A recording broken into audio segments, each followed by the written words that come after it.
Bienvenue à la série des visites virtuelles du MoCo, avec les explications de notions autour de l'exposition Permafrost, les formes du désastre. Aujourd'hui, nous avons invité Vincent Deville, maître de conférences en histoire et esthétique du cinéma à l'université Paul-Valéry Montpellier 3. Alors que nous vivons en ce printemps 2020 une période de confinement mondialisé liée à la pandémie du Covid-19, l'exposition Permafrost, les formes du désastre, qui s'est ouverte à la Panacée le 1er février 2020, est plus que jamais dans l'actualité. En écho à l'exposition, l'équipe du MoCo m'avait initialement demandé de présenter un film de Werner Herzog, Leçon de ténèbres, dans une salle de cinéma de la ville de Montpellier. Pour nous adapter à la situation exceptionnelle que nous vivons, la demande s'est transformée et je vais essayer de tisser quelques liens entre certaines des œuvres présentées dans l'exposition et plusieurs films de Werner Herzog qui se prêtent à un tel rapprochement.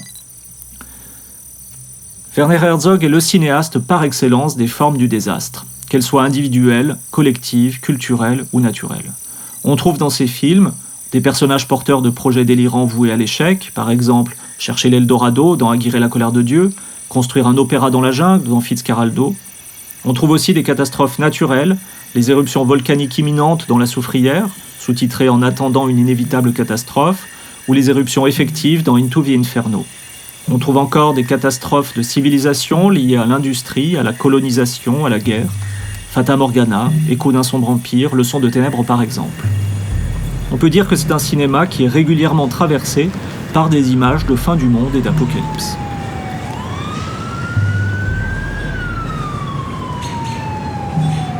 Dans l'exposition Permafrost, les formes du désastre, deux artistes turcs partagent avec Werner Herzog des préoccupations fortes. Deniz Aktas, tout d'abord, dont les dessins qui représentent un mur de pneus ou un autre un amas de tuyaux convoquent les déchets de la civilisation industrielle humaine. Deniz Aktas se réfère à la transformation des villes, à une esthétique de la ruine qui pour lui renvoie au romantisme. Il cite d'ailleurs le peintre Caspar David Friedrich, dont on trouve de nombreux échos chez Herzog. L'artiste dit de son propre travail « Ce qui m'inspire le plus sont la ville, les politiques urbaines, la question des droits, les migrations, les déplacements et les conflits qu'ils mènent à la guerre ou à la paix. L'instabilité politique et les guerres au Moyen-Orient, ces dernières décennies, m'ont profondément affecté. » Quand Werner Herzog tourne Fata Morgana en Afrique au tout début des années 1970, il rapportera de nombreux plans de ruines industrielles, de paysages emplis de déchets, d'objets abandonnés à la rouille et à l'érosion, aux côtés d'une population laissée dans le plus grand dénuement, triste héritage du colonialisme. Ces visions de la ruine portent en elles une puissance force critique. Le cinéaste terminera d'ailleurs son film sur l'éruption de la Soufrière par un constat sur la pauvreté et l'abandon auquel est livrée la population noire de la Guadeloupe. Dans Leçon de ténèbres, il ne s'intéresse pas uniquement aux paysages hallucinatoires des puits de pétrole en feu au Koweït, il va aussi à la rencontre des populations torturées par l'envahisseur irakien et son armée. Le troisième dessin de Deniz Aktas, exposé, représente une souche d'arbre au milieu d'herbes. Deux mouvements se conjoignent dans ce dessin, la mise à mort de la nature par la main de l'homme dans l'arbre coupé, contrebalancée par une puissance de régénération de la nature dans le motif des herbes folles qui entourent les restes de l'arbre. Il y a là une figure de palingénésie qui désigne une forme et une force de renaissance de la nature. J'en ai justement étudié récemment quelques manifestations dans les films de Werner Herzog, comme par exemple dans son premier long-métrage Signes de vie. Dans son installation monochrome, Ozan Atalan, quant à lui, prend comme point de départ la destruction de l'habitat du buffle d'eau dans les environs d'Istanbul pour la construction d'un nouvel aéroport et d'un pont sur le Bosphore.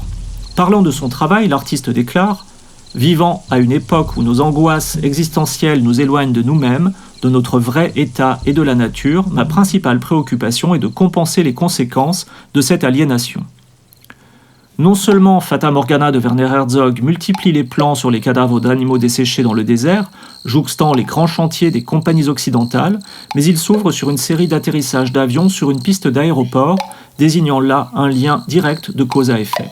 On retrouve dans Leçon de ténèbres ce lien entre une immense ville moderne high-tech et le cimetière industriel et animalier aux portes de la ville.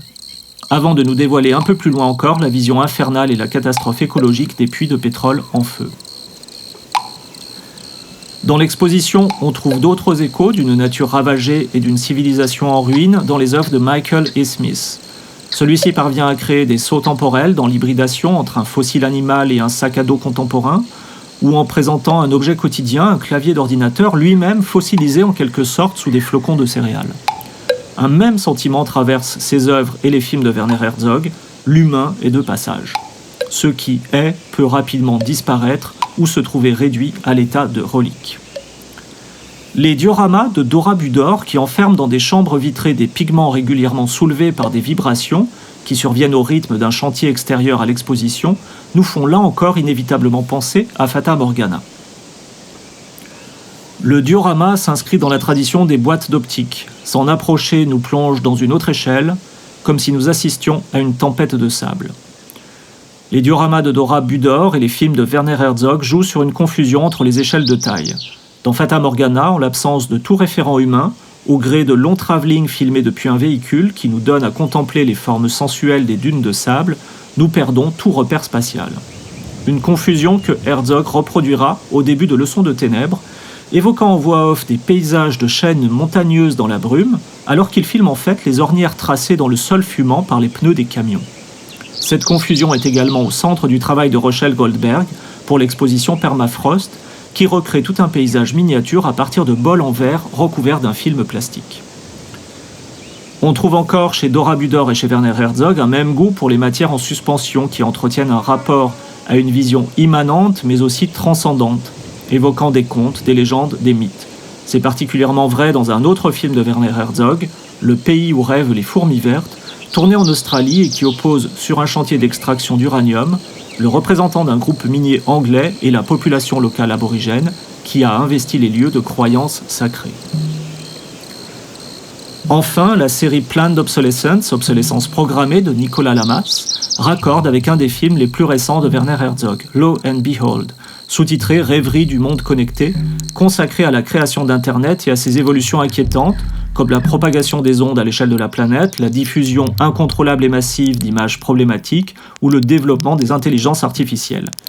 L'affiche même du film Lo and Behold, qui montre un buste d'homme dont la tête est remplacée par un amas de câbles électriques et de composants électroniques, dialogue avec la sculpture de Nicolas Lamas, qui montre une coupe verticale sur une copie en plâtre de buste antique dont l'intérieur du crâne regorge elle aussi de fils électriques. Deux interrogations d'artistes sur le devenir de l'humain au XXIe siècle, à l'ère du tout électronique et du tout numérique. Le titre même de l'exposition, Permafrost, n'est pas étranger à une préoccupation du cinéaste allemand quand il déclare « Je suis fasciné par l'idée que notre civilisation est comme une fine couche de glace qui recouvre un océan profond de chaos et d'obscurité.